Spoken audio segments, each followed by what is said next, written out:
Pramuka. Salam. Hari ini kita akan berdiskusi tentang pembina pramuka. Menurut Permendikbud nomor 63 tahun 2014 pasal 7 dan 8. Kita langsung menuju pertanyaan pertama. Tanggapan Kak tentang semakin berkurangnya pembina pramuka yang resmi. Kira-kira menurut Kak apa penyebabnya? Berkurangnya pembina pramuka yang resmi. Di fenomenanya kan sekarang banyak sekolah yang sedang kebingungan mencari pembina pramuka.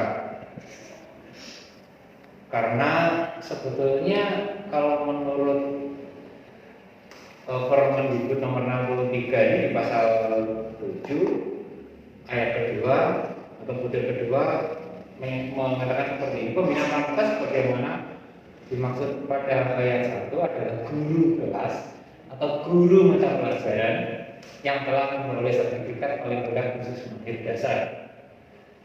Sehingga amanat dari Permendikbud sebetulnya ya pembina pramuka adalah guru yang kemudian ikut khusus pembina pramuka. Jadi pembina pramuka adalah guru yang kemudian ikut khusus pembina pramuka. Jadi harusnya bukan makin berkurang, harusnya makin banyak. Nah, ketidaksesuaian ini karena tata kelola yang terjadi di satuan pendidikan, baik pendidikan dasar maupun pendidikan menengah yang kurang memahami tentang peraturan menteri ini. Kenapa kurang memahami? Ya, setahu saya budaya literasi masyarakat kita rendah, dan itu juga terjadi pada pendidik. Yang disayangkan kan itu, ironis sekali bahwa peserta didik diharapkan mengembangkan kemampuan literasi, sementara pendidiknya lemah dalam literasi.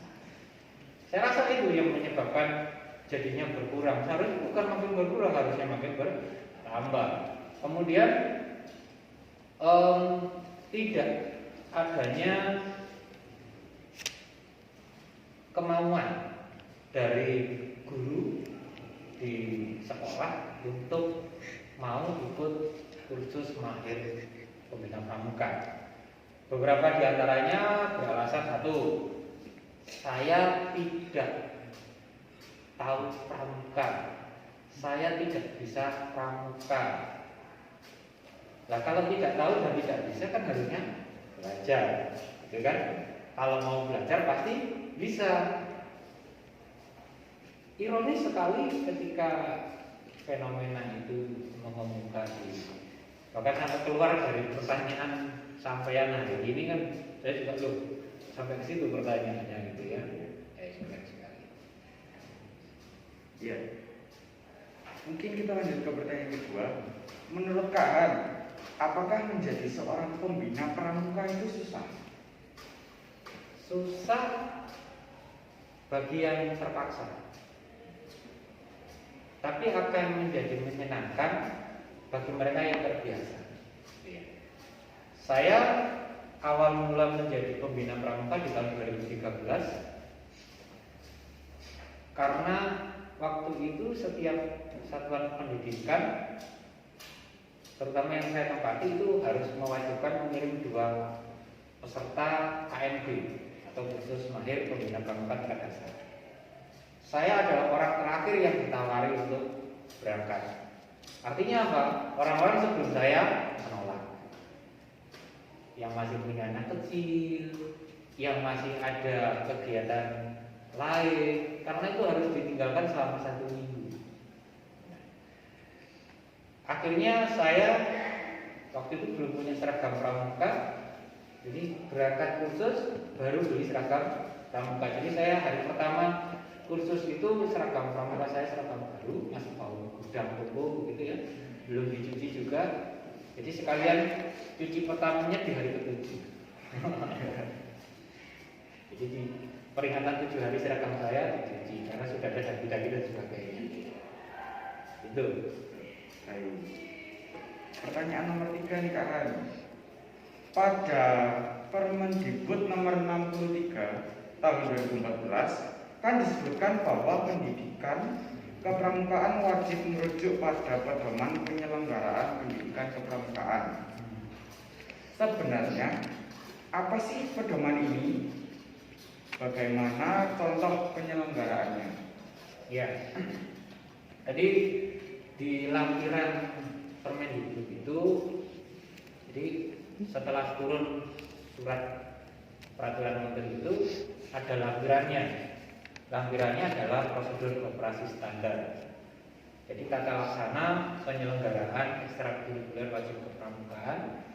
Di sana dijelaskan segala macam hal tentang yang ada di dalam peraturan menteri ini. Jadi mulai dari bagaimana pembina pramuka membuat program latihan, program pembinaan, program kegiatan, sampai peran majelis pembimbing gugus depan dalam hal ini biasanya dipegang oleh kepala sekolah.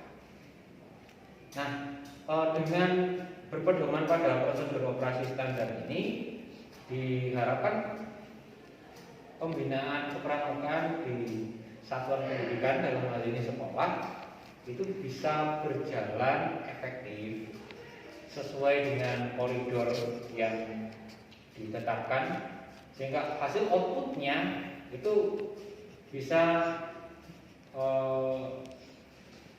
memenuhi indikator-indikator dalam tujuan pendidikan kepramukaan, yaitu membentuk kepribadian, kemudian kecakapan hidup, dan akhlak mulia. Nah, salah satu hal yang saya garis bawahi atau saya pedomani yaitu pembina pramuka yang kreatif menyelenggarakan kegiatan pembinaan. Nah, sebagaimana terjadi di gugus depan kita, seperti misalnya berlatih tari bapang. Ketika ada berlatih tari bapang ini kan bukan hanya sekedar belajar menari sebetulnya, tetapi ketika menari itu ada berkelompok, di sana ada manajemen kelompok. Kemudian kalian saling belajar untuk memahami kepribadian masing-masing. Kemudian selain itu kalian juga belajar berkompetisi dengan kelompok lain-lain, menunjukkan ini loh kinerja kami seperti ini. Nah, di situ juga akan menumbuhkan kepercayaan diri peserta didik. Selain belajar tentang menari, nah jadi juga belajar mengenal budaya lokal, mencintai kebudayaan lokal, dalam hal ini kebudayaan Malang. Nah, oleh sebab itu saya juga berencana untuk membuka sebuah badan di dalam gugus depan kita, yaitu Pusat Studi Budaya Malangan. Nah, siapa nanti yang bergerak di sana? Ya, yang bergerak di sana peserta didik yang berkegiatan untuk membuka studi dan membuka studi budaya Malangan. Nah, ini juga nantinya akan menjadi produk kreativitas gitu ya, untuk kreativitas pembina di dalam menyelenggarakan program pembinaan. Artinya bahwa program pembinaan ini tidak hanya berjalan ketika di jam ekstrakurikuler kepramukaan. Nah, seperti kegiatan kita hari ini kan di luar jam kegiatan ekstrakurikuler. Kegiatan ekstrakurikuler kan kita kemarin dan itu waktunya hanya sedikit. Nah, kegiatan-kegiatan seperti ini juga merupakan satu hal yang menjadi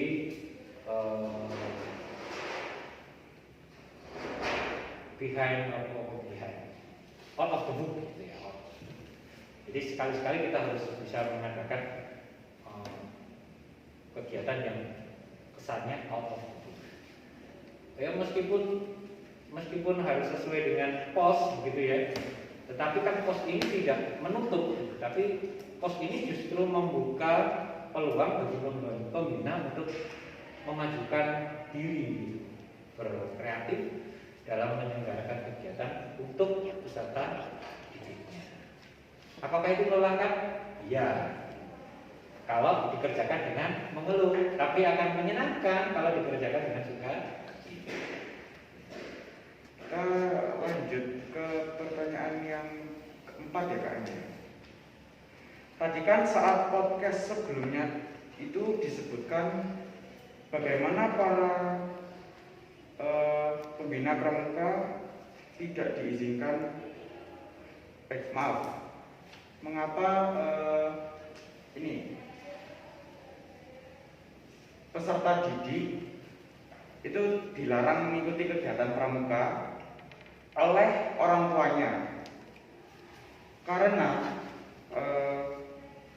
pendidikan kepramukaan ini kan keras. Jadi kalau misalnya salah sedikit kan tadi disuruh push up, salah menjawab disuruh push up. Jadi bagaimana cara Kak Han ini mengatasi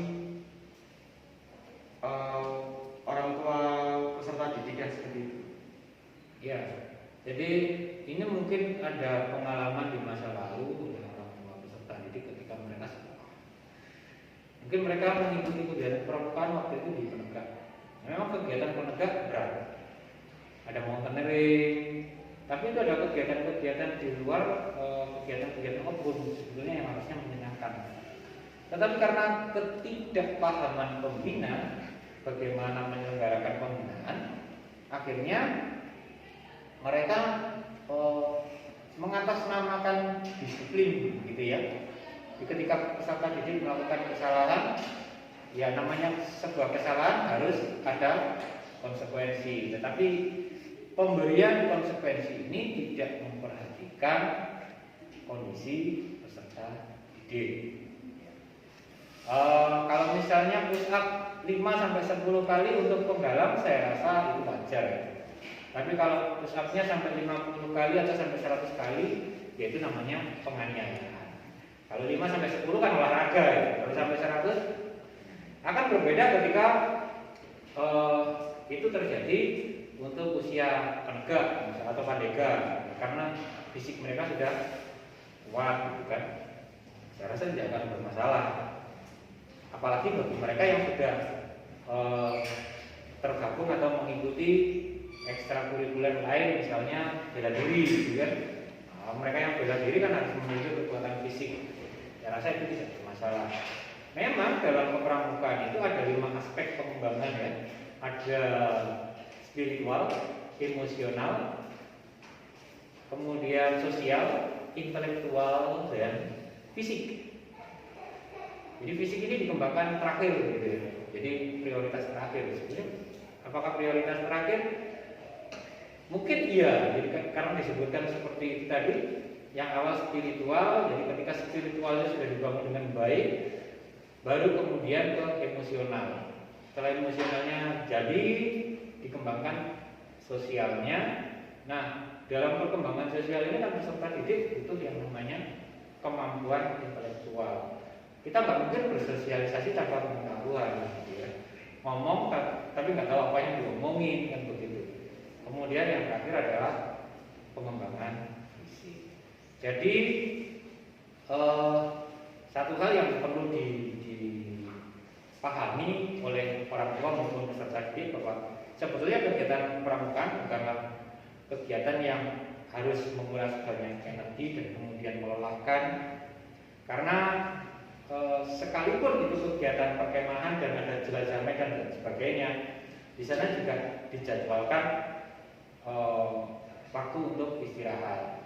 Nah, mungkin kalau peserta didik sampai kelelahan karena mereka juga tidak memanfaatkan waktu istirahat dengan baik. Harusnya dipakai istirahat, malah dipakai bermain lari-larian dan sebagainya. Setelah selesai kegiatan, akhirnya mereka mengeluh, maka badanku capek semua habis acara pramuka. Padahal capeknya bukan acara pramukanya, tapi karena histeria bertemu dengan banyak teman, dia meluapkan kegembiraan. Anak-anak seperti itu. Baik, kita lanjut ke pertanyaan yang terakhir ini kan. Bagaimana pendapat Kak Han atas banyaknya pembina yang belum memperoleh sertifikat kursus mahir dasar, tapi sudah membina pramuka? Apakah ini tidak malah menyesalkan mereka? Tergantung personel atau pribadinya ya. Karena sebetulnya memang ilmu pengetahuan itu didapat di lapangan. Di kursus itu kita hanya mengenal teori-teori dasarnya saja. Tetapi bagaimana kita bisa memahami apa yang terjadi di lapangan kalau kita tidak mengenal teori dasarnya? Contoh, bagaimana kita bisa menyelenggarakan pembinaan yang terstruktur kalau kita tidak belajar menyusun langkah-langkah membina, rencana membina, gitu kan? Jadi pembinaan itu harus melalui program yang terstruktur, kemudian program ini diturunkan lagi ke rencana membina. Jadi ada program gugus depan. Program gugus depan adalah kegiatan-kegiatan yang diselenggarakan oleh gugus depan, kemudian diturunkan ke program membina. Nah, program membina ini tadi rujukannya dari program gugus depan tadi. Misalnya diprogramkan di program gugus depan mengikuti lomba tingkat 2 gitu ya. Maka rencana membinanya adalah mempersiapkan peserta didik untuk ikut LT2. Nah, untuk yang mengikuti LT2 kan mereka yang bisa memenangkan atau menjadi regu terbaik di LT1. Regu berprestasi baik itu ya di LT1. Nah, rencana membinanya ke sana. Nah, kemudian ketika ada pembina yang membina tapi tidak bersertifikat minimal AMD, ya tentu saja beliau tidak memahami tentang seluk-beluk pembina, serba-serbi pembina, apa saja peran, apa saja tugas pembina. Yang mereka lakukan hanya melatih peserta didik materi kepramukaan. Contohnya biasanya mereka datang apel begitu, setelah itu ini latihan pioneering, ini latihan semafor, tetapi makna dibalik materi itu kan tidak tersampaikan. Apa sih tujuan kita berlatih pioneering? Apa sih tujuan kita berlatih semafor? Untuk hari ini sebagian besar mereka berlatih pioneering, semafor, membuat tenda dan sebagainya itu untuk menang lomba. Nah, kalau tujuannya hanya untuk menang lomba, itu yang sesat. Perlombaan itu adalah wadah untuk melatih peserta didik untuk berjiwa sportif, memiliki daya saing, kemudian menunjukkan kemampuan mereka, menunjukkan potensi mereka, dan juga menunjukkan kepercayaan diri mereka. Itu yang harusnya ada terpatri di dalam pemikiran para pembina. Kalau tujuan akhirnya pelatihan itu hanya untuk mencari prestasi, memenuhi piala-piala di etalase sekolah, itu bukan tujuan pendidikan kepramukaan, itu bukan tujuan. Tetapi itu sarana, itu hanya wadah dia saja. Jangan terlalu bangga ketika memiliki trofi juara lomba di sekolah ini, sekolah ini, sekolah ini. Tetapi yang ikut lomba hanya anak itu saja. Kan pasti begitu. Hanya satu regu atau 2 regu gitu saja yang ikut lomba. Padahal muridnya ratusan. Yang lain kemana? Yang lain ngapain? Apa yang didapatkan dari yang lain? Sekali lagi bahwa tujuan pendidikan kepramukaan bukan mengejar yang, tetapi membentuk pribadi peserta didik, memiliki kecakapan hidup dan berakhlak mulia. Baik, terima kasih Kak Han. Kita sudah berbincang-bincang cukup lama. Ya, semoga kita bisa melaksanakan podcast seperti ini di hari-hari berikutnya. Terima kasih. Terima kasih. Salam pramuka. Salam.